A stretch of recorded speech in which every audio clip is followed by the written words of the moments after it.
Hello, hello, hello. How are you guys doing this evening? I was just driving around listening to my audiobook a little bit and talking on the phone. Just kind of enjoying my evening. It's a calm evening in Indiana. Did you guys ever listen to Lake Wobegon Days back in the day? I ended up reading that book, God, was it last year or the year before? I really did not. It was not my favorite. But my mom and I used to listen to the radio show on National Public Radio, and I loved it. Garrison Keillor's voice. But I didn't love that book. That book was not the greatest in the world. So anyway, yeah, I'm just driving around tonight. I fell asleep early after I went to my meeting, and I woke up and I was like wide awake. So anyway, I have my second part of my dental deep cleaning tomorrow. It was supposed to be at 11:45 a.m. and it is now at 2 p.m. I think because the dentist is doing the second part because she also wants to do like the follow-up evaluation to see how things are going. And it's not supposed to be as bad as the first part, I can only hope, because that first part was, oh my God. But I have that tomorrow, and I want to get up first and film a couple of videos, so I'm probably not going to vlog forever tonight. I know I say that every night, and then I end up going an hour and a half. Last night's vlog was an hour and a half, but tonight I'm really not. I'm going to aim at like a half an hour tonight, because I want to get home and go to bed and get some sleep so I can get up and do that. And I actually have quite a few videos already for tomorrow, because I'll have the vlog once I get this done, ready to go up, and then tonight, like when I was leaving the house, my Peterisms video still wasn't ready to go up, so I was like, I'm just going to save it for tomorrow. I didn't want to post it at 10 o'clock at night when I got home, so I've got that for tomorrow. And then on my Peter Monn channel is the second part of the Psychic Twins collab that I did. There's a video on their channel and there's a video on my channel. I had so much fun doing this part of it, so you guys are going to have to go check it out. It's Celebrity Predictions, and it's so much fun. So yeah, I'm real excited about that. And let's see. My day. Oh, I know what I wanted to say. I was thinking about this earlier, and I wanted to talk about this on here because it was so... nobody's going to care about this, but somebody out there might know what I'm talking about. And so the other night I was talking about how I've been listening to a lot of, it's 76 on Sirius, it's Symphony Radio, and I've been listening to that a lot, and the Opera Channel, and the other day, they like had this whole day of like Americana, like classical music, and it was really interesting. It was a lot of music that I had never heard before. So I was listening to that. Well, when I got done vlogging, I listened to my audiobook for a little bit, and then for 10 minutes before I went home to kind of like relax my mind, I turned it back on, the Symphony Radio, and they were still doing this Americana thing. And I don't know what it was called. I took a picture of it,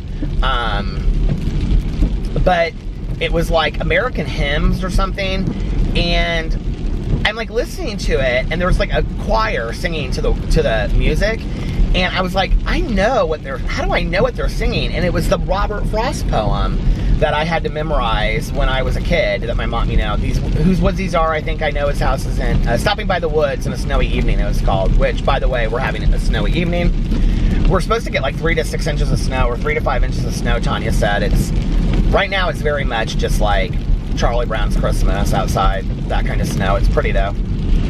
But I was like, oh, I love this, and so I like screenshotted it, took a picture of it because I wanted to know what it was to look it up later. But anyway, so I thought that was interesting. But yeah, so I had a good day today until my meeting tonight, and I'll talk about that in a second, but whatever. It was just my stupidity. I got up today and a little bit earlier than usual, and took the dogs out, and I sat by the back door, and I just let them kind of run around forever outside. They were having so much fun. It was actually kind of a nice day today until it like dropped temperature and started getting colder. It's still not actually that cold. It's kind of like a mixture of like rain and snow, basically slush. And So I just sat by the back door and I read while they were running around outside. Or they literally just, like, all three of them, they walk along the edge of the woods, and then they come back up, and then they go back around, and they go down along the edge of the woods, and they just, like, sniff for stuff. It's hilarious. And they just follow each other. And then Boo Radley runs around like he's crazy. And, but they love it out there. So I was doing that, and then I gave PB his medicine, and then I was like doing some stuff on the computer, and I was like, where did they go? Like, they usually kind of, like, at least Tucker kind of wanders around downstairs, and I was like, where did they go? So I walked upstairs. I was gonna change and go get coffee anyway, and the three little guys were all, like, huddled on the end of the bed together, like in a little clump, like sleeping, and it was so sweet. And I came in, and PP, like, kind of popped up his head a little bit, kind of looked at me like, come on, Dad, come back to bed. And I was like, okay, guys, I said it out loud. I was like, if you guys want to go back to sleep for a little bit. So I lay down for another hour, just an hour, and it was so nice. I had a little nap with the dogs, and they're so sweet. They're so, so sweet. And then I got up and went and got my coffee, ran some errands, talked on the phone for a little bit, and then I came home, and I had, like, just really done nothing all day. I got quite a bit of the house, like some stuff cleaned and some laundry done that I wanted to get done and all that. So I was like, okay, I want to take a shower so that then I can start filming my videos, and then when it's time for me to go, like, I'm already ready to go. And so I took a shower, and I got dressed, I got ready, and then I filmed a video for my Peter Monn channel, and then I filmed my Peterismus video. Did I already talk about this? And then, but it wasn't done in time, so I'm saving that for tomorrow, which is kind of nice, because with the dental appointment, then I have all those videos, and I want to get up in the morning. I have a video for my Peter Likes Books channel. It's a review that I want to do. And then I also had a review video that I wanted to do for my Peter's Review channel, and it was going to be so funny, you guys. Tanya and I were going to do it together, and I even had at the beginning, because she was like, she kept on turning the camera. She was like, I don't want to be in the video. It was so hilarious. We got laughing so hard, and it was all on film. And it was for this as seen on TV cloth that you, like, clean your mirrors and your windshield with and stuff, and it, like, takes away the streaks. And so I was going to have her show it while I was doing it. And it was so funny because we were, like, totally distracted because we were sitting in front of this, like, this restaurant's right next to this apartment gym, and there was, like, all of these, like, really good looking dudes in there, and Tanya kept on, like, looking. She's like, he's really good looking. And so it was so funny. But then by the time we got to reviewing the product, which was like 3 minutes in, I'm, like, reading the instructions, and you had to have water for it, right? I should have just done the video anyway. It would have been hilarious, but I didn't want to ruin my windshield. But you had to have water. You had to, like, dip this thing in water and wring it out. And I go, I don't have any water in the car. And Tanya holds up my coffee, like my iced coffee. She goes, just use this. And I go, Tanya, I'm not using coffee on my windshield. And she's like, yeah, that's probably a good idea. So I just stopped it. And we didn't finish filming it, but that would have been a hilarious video, wouldn't it? So anyway, see, that's like the B-cuts that I should have just saved that and then put it onto the other video. That would have been hilarious. But anyway, so yeah, so I filmed those videos, and then I went and I picked up Tanya for our meeting. We went to our meeting tonight, and I got to the meeting, okay, so they had the whole coffee set up different tonight. And the way they usually have it is they have these two huge things, and, like, one's decaf and one's regular. They're like those crafts, you know, that you, like, pull the thing. And so anyway, the meeting had started, and I was standing there, like, watching what was going on, and I had almost filled my coffee mug to the top on this. I was holding it with this, and I was sitting there, and I'm, like, watching, like, so there's a kitchen. It's in a church base. It's like in a church auditorium basement.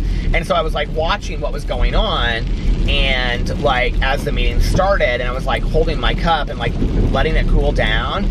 Well, some of it had dripped over to the other side, and I was, like, trying to, this is me being clumsy.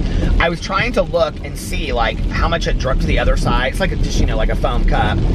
And so I, like, turned the cup, and when I did, it went all over the back of my hand.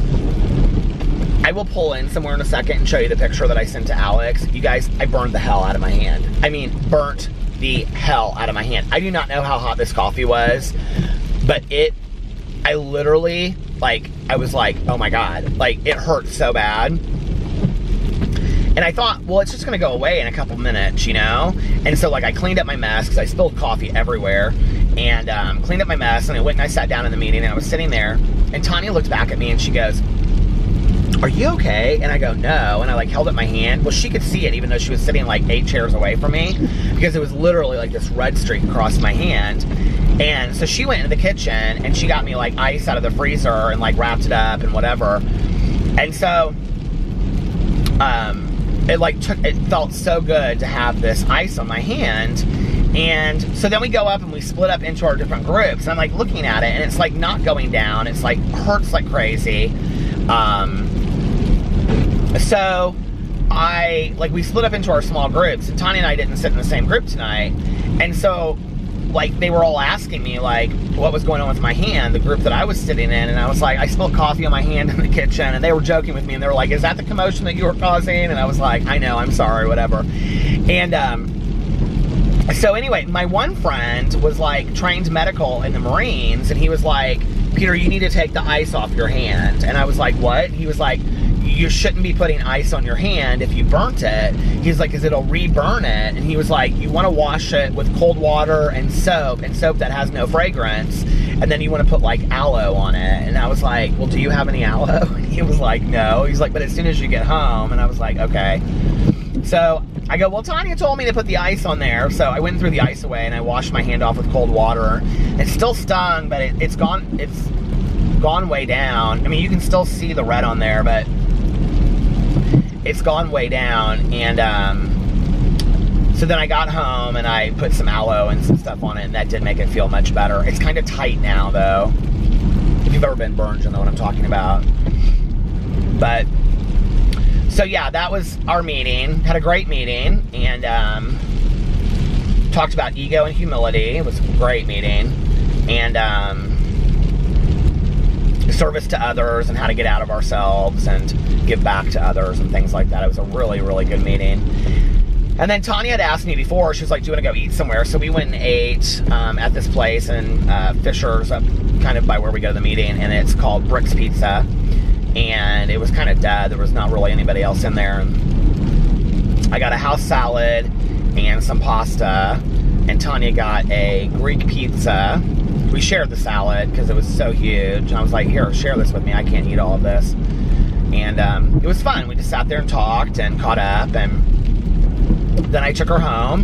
And then I came home, and Alex had gotten home like an hour before from his meeting.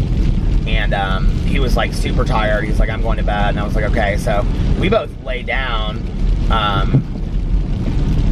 And I like fell asleep like hard. And then I woke up, and I was like, I'm wide awake now. Hi, I'm wide awake. That's what always happens to me. And so anyway, yeah, now here we are. And now tomorrow I have to have my dental appointment, and blah, blah, blah. I'm glad I'm getting that taken care of, though. And my tooth hasn't hurt since all of that, you know, so.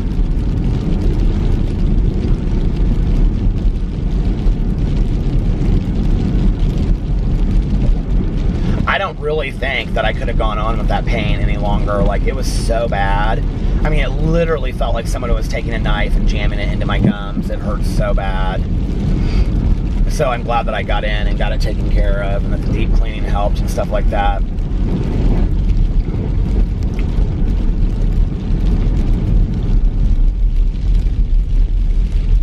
That's about that. I don't have a whole lot of stuff going on this week. I don't really have a whole lot of exciting stuff to talk about.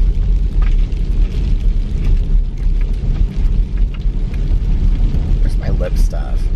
I need to go buy some more, like another lip balm, because my Chanel lip balm's gone. I'm not buying another Chanel one. But my friend Valerie uses this, it's not the Pat McGrath, but I do love that lip balm. That lip balm's fantastic. It's the, I was just asking her what it was, because she gets it at Saks or Nordstrom. And when I was at Nordstrom the other day, I was looking at these all-natural products that I saw on Instagram, and they say that they're for sale in Nordstrom. I was going to do a whole review of them on my review channel because I thought they looked so cool. There's all these lip masks and facials and stuff, and they're all made from like homemade products. And it said that it was like it's for sale at Nordstrom, so I went to Nordstrom to see. They'd never heard of it, and it wasn't on their website either. And I thought that's interesting that they say that it's for sale at Nordstrom, and Nordstrom's never heard of it. And the girl was like, well, even if they haven't sold it on here yet, or it was sold out, it would still list it in the computer system, and it's not listed at all. And I was like, well, that's rather interesting that they say it's sold at Nordstrom. But while I was there, McAvoy, is that who it is? Someone like that. Trish, why can't I think of the name? It's Trish something, but anyway, that's the lip balm that Valerie uses. I want to get some of that. Why can't I think of that? I know this brand. Why am I so stupid right now? You know that thing that like happens with your parents and your grandparents where they start forgetting things or they call you the wrong name or whatever? Like, that is a true thing. It really does happen as you get older. And that ginkgo biloba does not help because I tried. I did on that ginkgo biloba stuff. I think it's Trish McAvoy. But anyway, this snow is so pretty outside.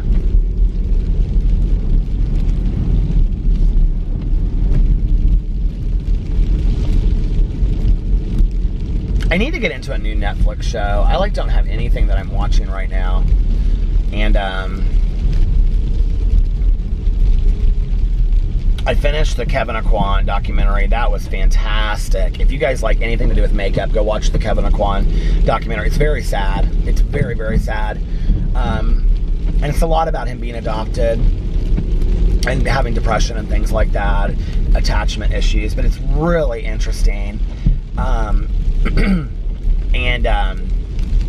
Yeah, just trust me, go watch it. If you like anything from like the supermodels in the 90s or any of that stuff, go watch the Kevin Aquan documentary. And Cindy Crawford is a huge part of it, which is like Annie McDowell, is that her name, the actress? And who's their other one? There's like three people. Paulina Porskova, who my dad loves. That's like his favorite supermodel of life.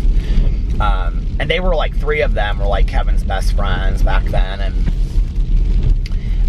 his boyfriend at the time that he moved from Louisiana to New York City with, his name's Jed. He's a huge part of it too.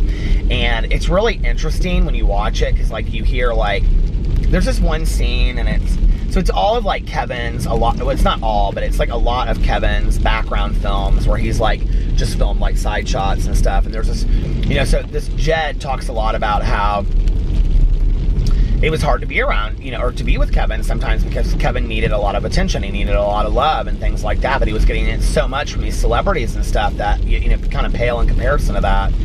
And there's this one scene when they're like sitting in the park and Kevin's recording it and he's looking at this Jed guy and he says, something like, you never say something sweet. Say something sweet to me on camera. And he goes, and this Jed guy goes, I love you, Bunny. And it's like this very genuine, sweet moment that's just like caught on like, family film video, of him recording it. And I don't know, it's a really cool documentary. I love to watch documentaries about stuff, that like I already have some knowledge of or some kind of like preconceived idea or knowledge of, and then finding out more. And my mother was a huge fan of Kevin Aquan, and she had that book. I gave it to somebody. Do you guys know the book I'm talking about that had all of his looks in it? It was a really famous like tabletop book, photography book. But I ended up giving that book to somebody. Well, I may have given it to my aunt because she loved him too. But anyway, I wish I had it now after I've seen it in the documentary. There's a lot about him from when he was in like high school and that like his early, late teens, early 20s. That reminds me a lot of myself, of not really fitting in and feeling like really creatively driven. I don't know, like, I hear these stories of people and they're like, and I have some friends of mine that did the same thing, but, that they're like, they just realized that small town wasn't for them, and so they, you know, like went to the big city in New York City, and they made it big and all this kind of stuff. And I mean, I've had some friends that have been super successful and moved to Chicago, New York, San Francisco, Los Angeles, and things like that, you know, but I always kind of thought that was my path. Like, I can remember being in high school and thinking to myself, you know, like, why is it so dark? It's because of outside. Thinking to myself, you know, I'm not going to stay here forever. Like, Indianapolis is just not for me. Like, it's a small town. I don't want to be in a small town and whatever. But I think fear kept me grounded here for a long time, you know? And,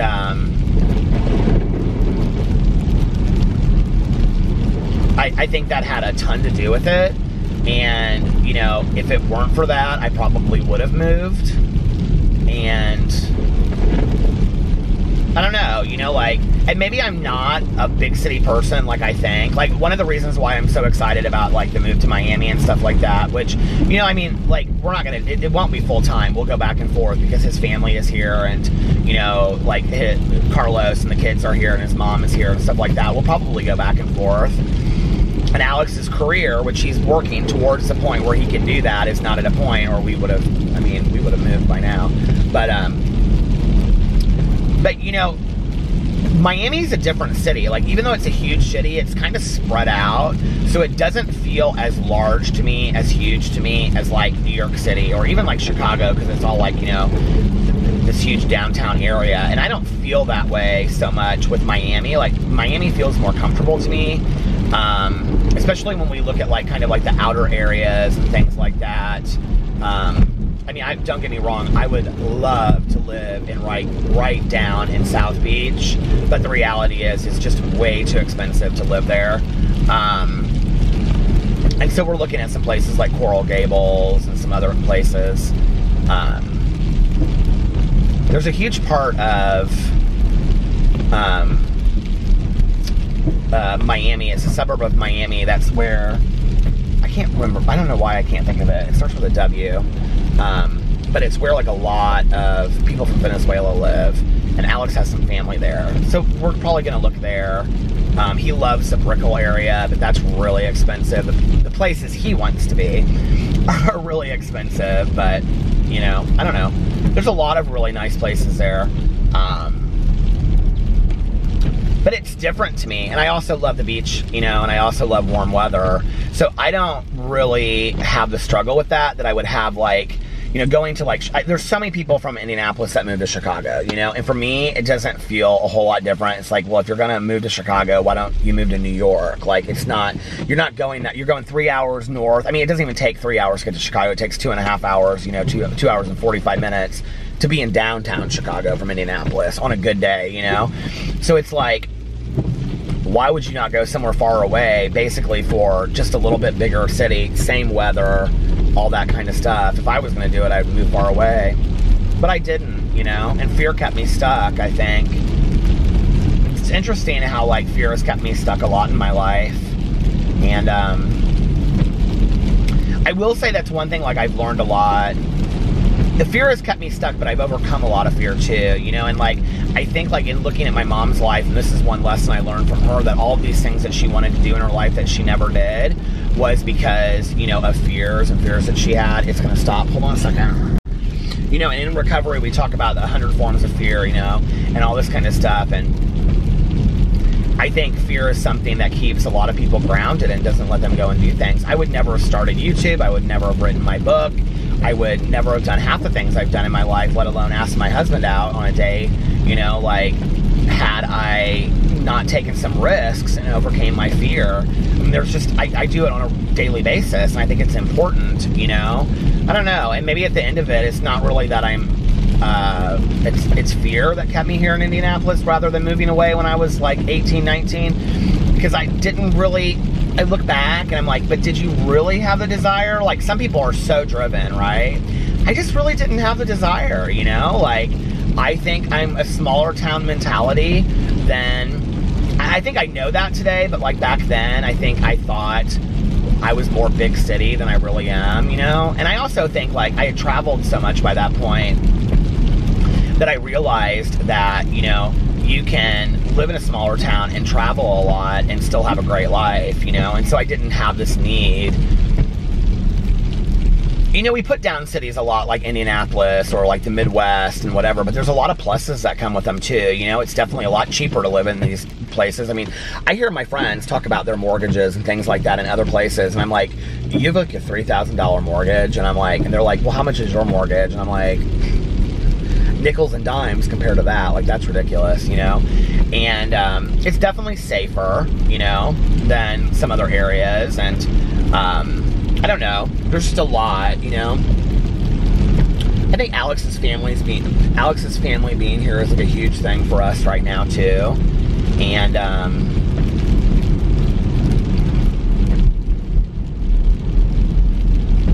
you know, like 3 years ago, like right at the time that Sebastian was born, I can remember we had a conversation about it, and I was like, you know, like, is it important for you to see the kids like grow up and, you know, be part of that? He was like, yeah, but we can come back and forth and do that and whatever. And but you know, in the last 3 years, things have changed a lot, and Alex has always been really close with his family, but he's extremely close with his family now, and I'm extremely close with his family. We just like do so much with them, and like there's always family stuff that we're doing, you know, that I don't know, like, I just think for him, we've talked a lot about it, it's really more important for him to be a big part of that, you know, seeing his nephews grow up and being able to go to their baseball games and, you know, school functions and things like that, and, you know, and I think that's one way that he's changed in the last couple years. But I will say this, I'm ready to get a place so we can be going somewhere for like a month. I would love that. Do you hear how my car turns off? That is the weirdest thing.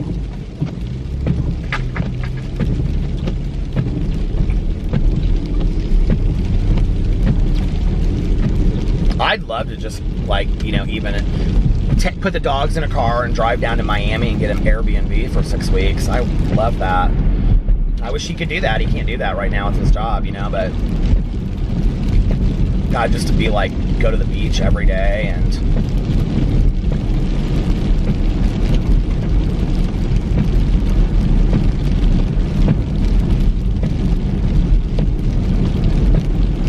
I also, like, this is the other thing, is like, I don't want to get so old that by the time that I'm doing it, I'm like, you know, 60, which 60 isn't even that old today, but my mom died at 64, you know, so it does put things in perspective for me. Like, I want to be able to enjoy it when I can enjoy it, but we're working towards that. We've got things planned, you know.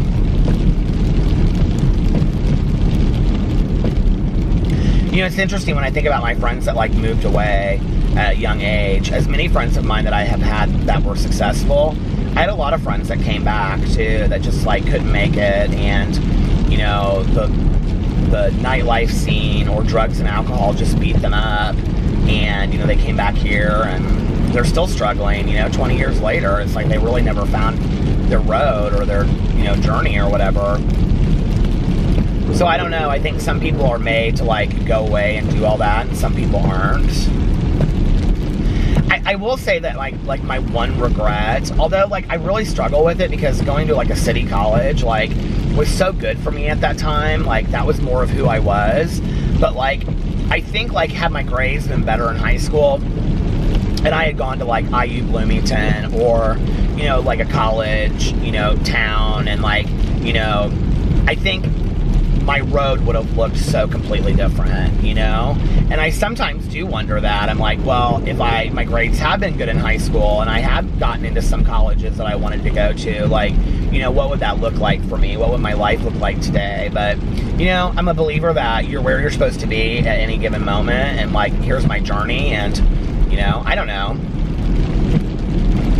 But I was even scared of doing that at the time, you know, like. So my friend that stayed back here in Indianapolis, and she and I went to college together. Well, we went to Are you ready? I've talked about her before on here, but we went to kindergarten, elementary, junior high, high school, undergrad, and we both got our master's degrees in social work. So she and I, we went the duration together. So anyway, but you know, like our friends that went to other schools, like, okay, my camera fell. But anyway, so we went to school the duration, and our friends went to like every other school in Indiana, right? And I can remember we had a couple friends that went to IU, and they all lived at this dorm called Collins, and it was very artsy and different, hippie-ish. And I can remember when we like drove into Bloomington, and I had been to Bloomington a lot, you know. My parents both went to Bloomington. My aunt went to Bloomington. You know, my mom and my dad were both very involved in IU things, like years after. My aunt was very involved. My mom's friend Susie is still to this day extremely involved in Indiana University. So, like, you know, I had been to Bloomington a lot. But, like, as a kid of parents that had gone there, you know, like, it was never just for me. And so I can remember the first time that we drove into Bloomington, my friend and I, and it just, like, this feeling of, like, this is not my town, like, and, like, it was weird, like, I felt, like, out of place, I didn't feel comfortable, I felt like I had to justify why I was going to school where I was going to school, you know, like, it just, I didn't feel like I fit in, and that whole world of, like, sitting, like, I can remember going into my friend's dorm room, and there were, like, all these people just, like, sitting around, and I was, like, I had my own apartment, you know, and I was having, like, a dinner party, and we were getting ready and going out. We all had fake IDs. None of these people at that time had fake IDs because they all lived on a college campus. So, like, I don't know, like, it's different now, you know, but back then, people just had parties and whatever, but it was so weird, and I can just remember I, like, did not feel like I fit into that group whatsoever, and I was like, this is not I'm not supposed to be here, like, this is not my experience. I was so uncomfortable. We went down one other time, but you know what was so funny about that was, so my two friends that were twins, they both stayed down there, and then they moved out west, and then my friend, that she and I had the same birthday, she's a year behind me, she actually went down there the following year. She lived there for years after. She worked on a flower farm in Bloomington, and I will never forget visiting her down there. Like, after they were all gone from college, it was fine. Like, I could go down there, and I had no problem with it. But, like, going down there and being, like, in the dorm environment and stuff was just weird to me. It felt uncomfortable, you know?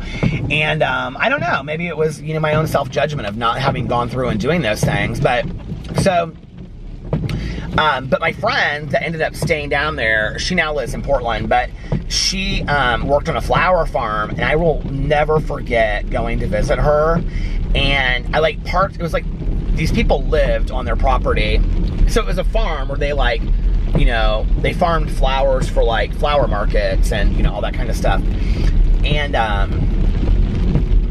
so, like, I had to park at the end of this, like, long driveway that went up to their cabin, and on the other side of the cabin was, like, where this flower farm was, and it just went for, like, ever. I mean, forever. And I remember she was like, you know, I want to show you this flower farm. It's, like, one of the most beautiful places you'll ever see in your entire life. And I'm thinking a farm is a farm, right? I'm not thinking much about it. I remember, like, we walked over this ridge, and, into this, like walked over, and there was, like, this valley where the farm was, and I have never seen anything like it in my entire life. I mean, it was absolutely gorgeous, just rows and rows and rows of flower after flowers after flowers after flowers, and we walked down in there, and she said, the most amazing thing you're gonna see is the butterflies. And we walked down in there, and we're, like, standing in, like, these rows of flower farms. I mean, it was like that scene in A Color Purple at the end, you know, when Suge says, I think that God gets pissed when you walk by the color purple and you don't notice it. I mean, it was like a moment like that. It was just like, I just was so amazed by just all the beauty. And there were just tons of butterflies all around. But, yeah. So she lives out west now, but, and my other two friends that are twins, they both live in Washington. I think maybe one lives in a town that's, like, right between Washington and Oregon. Anyway, they both used to live in Bellingham, Washington, but now I think only one of them lives there, and the other one lives in, like, Oregon. So anyway, But my other friend, it had been me and her, and then my friend that I like grew up with all through the years. The three of us were like diehard good friends, like our senior year, and then that whole summer going into college. And she stayed down at IU for a semester or for a year. I think it was a whole year, I'm not sure. And then she came back home. She's like, I don't want to be down there. So she came back home, and she went to school with us. And she ended up living with her mom for a year, and then she ended up getting a house with some people, and we were all three of us, all friends, all through college. And then, like I said, my friend and I, we went to graduate school, and so yeah. Those were fun times back then. We went out. It was just such a different experience, you know, than my friends that lived on a college campus. Like, my friends that went on a college campus, I'd be like, well, what are you guys doing this weekend? They'd be like, you know, a lot of them were hippies, and they'd be like, well, we're going to a rainbow gathering, or, you know, there's some this that we're doing, or there's a party that we're going to, or a bonfire, or this. And, like, for us, it was like, I mean, we were picking out a cute outfit and going out to find boys on a Friday night. You know what I mean? Like, we had fake IDs, and we were going out and doing that. And, I mean, we were living like we were 25 at like 20, you know?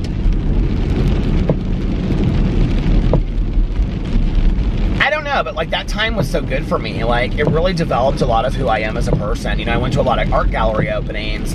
I met so many people and did so many things that I would never have done if I had lived on a college campus. So I don't know, like, and you know, the other thing that's weird is that, like, my friends that lived on a college campus, like, I stayed, partly because I didn't get into any of these damn colleges, but I did get into a few, and I stayed because out of fear a little bit. But what was interesting was that my friends that actually went to college and graduated were definitely more sheltered when they graduated than we had been by staying here and going to a city school. And I think part of that was, like, you know, anytime that we would be in a class, our makeup of our class would be, you know, you'd be in class with 10 people that were your age, but then there'd be like, you know, 5 single mothers, and, you know, 2 people starting their careers over that were in their 50s. And, you know, it was just such a diverse population in these classes. And it was a great experience because you would sit in there, you know, and you would hear somebody say, well, you know, I worked at Chrysler for 20 years and I decided that I wanted to go back to school. Now I'm coming back to school. And so this has been my dream for 20 years, you know, or you hear somebody say, you know, like, I went through a divorce and I, you know, realized that I needed to get an education of my own. And so I work during the days and, you know, I take classes in the afternoons and the evenings, you know, because I want to do this for my kids and show my kids that you can do. See, I got like this whole different population of students that I was in school with that I would never have had I gone to a campus. I don't know. So it's like 6 of one, half a dozen of the other. It's like, you know what I mean? Like, it's which one's better, which one's worse. I don't think there's better or worse. I think they're just different experiences. And I don't know which one would have suited me. I do also sometimes wonder, though, like, I mean, I believe I'm genetically predisposed to be an addict and an alcoholic. But I also wonder, like, if I had gone to a college campus, like, if it would have ever hit me the way that it hit me. Would it hit me sooner? Would it have hit me later? You know, would I have made it through college? Or, you know, and then at like 30 ended up in treatment? Or would I have ended up dropping out of college? And there was like snow clumped up on this windshield wiper. Did you hear that? It's not even really snowing. It's like, I think it's raining. I don't even think it's snowing at this point. But anyway, so, you know, it makes me wonder sometimes, like, what that experience would have looked like. I don't know, you know? I mean, do I believe that there would have come a point where I had to face getting sober? Yes. It may have been accelerated if I had gone to a campus. You know, there's so much drinking and partying on campuses, and, you know, I don't know, like, back then, too, we don't hear as much about this today, but back then, there was a lot of the, like, I definitely don't think that I would have, like, pledged a fraternity, even though my parents would have wanted that. I don't think I would have. Yeah, it's raining now. Beautiful. But I wouldn't have pledged a fraternity, but I do think, like, with the partying down there, how hard it was, I think that I would have, I don't know, like, you know, we hear these stories of kids that, like, you know, would drink like an entire bottle in an hour and they would die, you know, like from alcohol poisoning and things like that. Like, I don't know, like that could have happened to me, you know? I mean, I was engaging in risky behaviors anyway. So, like, huge risky behaviors. So I can't imagine. Now, do I think that I would have fallen into the hardcore drugs that I fell into? Probably not, because on college campuses at that time, you would see people, I think, like at parties and stuff like that, you know, maybe do some drugs, but it wasn't like, you weren't seeing like, I mean, not that I'm aware of, you weren't seeing like, you know, 19-year-old kids that had like Comp 101 smoking crack the night before. I mean, not many, you know what I mean? I'm sure it was there, but it wasn't like everywhere. I think it was drinking, you know, and, you know, probably acid and, you know, whatever else, but I don't know, like, it's just, you know, it's like that, my camera fell back again. Yeah, but it makes you wonder, you know, like,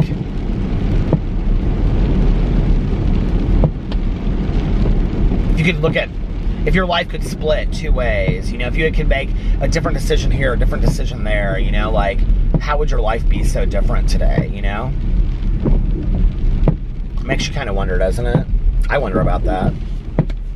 I wonder how long I've been vlogging now, with the camera spills and all.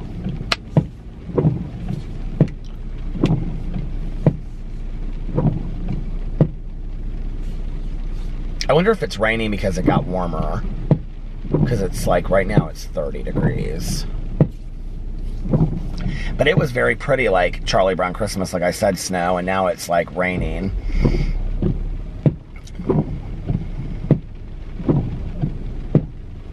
We've had some weather this year, I'll tell you that.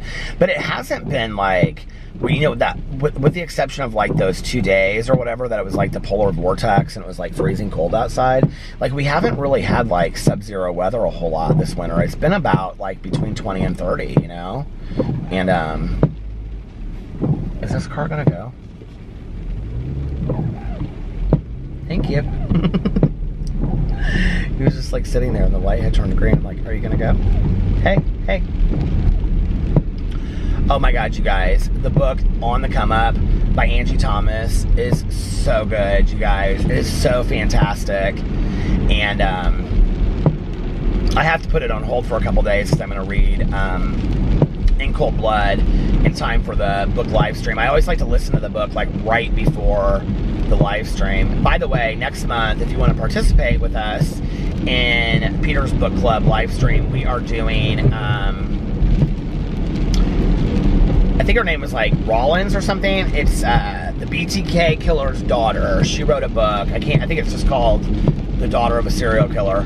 But she wrote a book. It's supposed to be fantastic. And she's been on like Dateline or 2020 and all these things. So we are reading that book for next month. And I'm really excited about it. So, has anybody read it out there? I'd be interested. The cover is like, looks like a newspaper.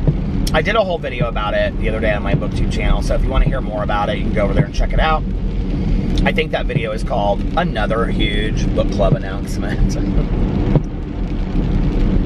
So that's the March book, and I'm really excited about that. And then April is Columbine by David Collins. We already know that. And then May and June, I don't know. Mel was telling me that a lot of people are really wanting to read Helter Skelter this year or this summer, and she's read it already, and she did not love it. And I was thinking, I've told her this, but it's something to think about, that not for it to be like a book of the month that we do for the book club, but maybe for like June, July, and August, because it's a long book, to read it over like 3 months as like an additional book. So for those people that want to read it, they can read it over like a 3-month period, and then we'll do like a specific live stream just for it. Because I do want to read it at some point, and I've started it so many times, you guys, and I get to a certain point. Well, here's what happens is I read it outside in the summer, and if you've ever read Helter Skelter, or you've even started it, like I think I got 81 pages or 51 pages into it, I don't know. But for me, it was terrifying to read. And I'll tell you why, was because it's very factual. It's like, you know, the maid, it starts off with the maid walking in and the police calls and them getting like the calls in the middle of the night and sending a police investigator out there, or then the maid walks in and she walks into Celio Drive or whatever it's called, and what she sees first. And so you see it all from her point of view. And I think because it's so factually based, it's terrifying to me. Well, every time I would sit there and I would read it outside, you know, I'd hear like leaves rolling across like in the wind gently in the driveway, you know, and it would make me think somebody was out there like walking while I'm like out there reading on the front porch, you know. And I'm not sitting on our back porch because it looks into the woods, and I'm not sitting out there to read in the summer. That's not happening. So, yeah, so we might read Helter Skelter this upcoming summer. I'll need to talk to Mel about it. I like to let her make most of the decisions when it comes to the book club stuff, because she does so much stuff with it. And we'll see. I don't think it's actually a bad idea to have like an extension book too. We've already talked about what we're gonna do as our theme for 2020. We have like a really fun idea, so I don't know. It'll be interesting to see what people think about our theme for 2020, but we're not even anywhere near there yet. But we get so excited talking about it that we start coming up with ideas. And so I was like, well, I have an idea for what we can do for 2020. I originally thought it would be fun, because it's 2020, you know, to do like the best of the classics. But I quite frankly don't want to read a year of classics. Like, just personally, I don't. I've read enough of them. And I keep on cracking my knuckles and it hurts my hands because it's still a little bit red, not really, but so we have a fun idea that we might do for next year. We'll have to see. We'll have to think it through first. So anyway, all right, you guys, listen, I think I'm gonna get off here now. I don't know how long I've been vlogging for. I think at least, you know, 30 minutes, 40 minutes, something like that. I hope you guys are having a great day. I will give you an update on my extensive dental work and appointment, and I hope I'm feeling good enough to be able to vlog, because I can't imagine missing a vlog due to dental work. Can you imagine? After 2 years and 2 months of vlogging, I would have to miss a day because of dental work. It's not gonna happen. It's not gonna happen. So anyway, I hope you guys are having a great Wednesday. I love you, and in case nobody else has told you today, I love you. And have an amazing day, unless you have other plans. And I will see you tomorrow. Bye.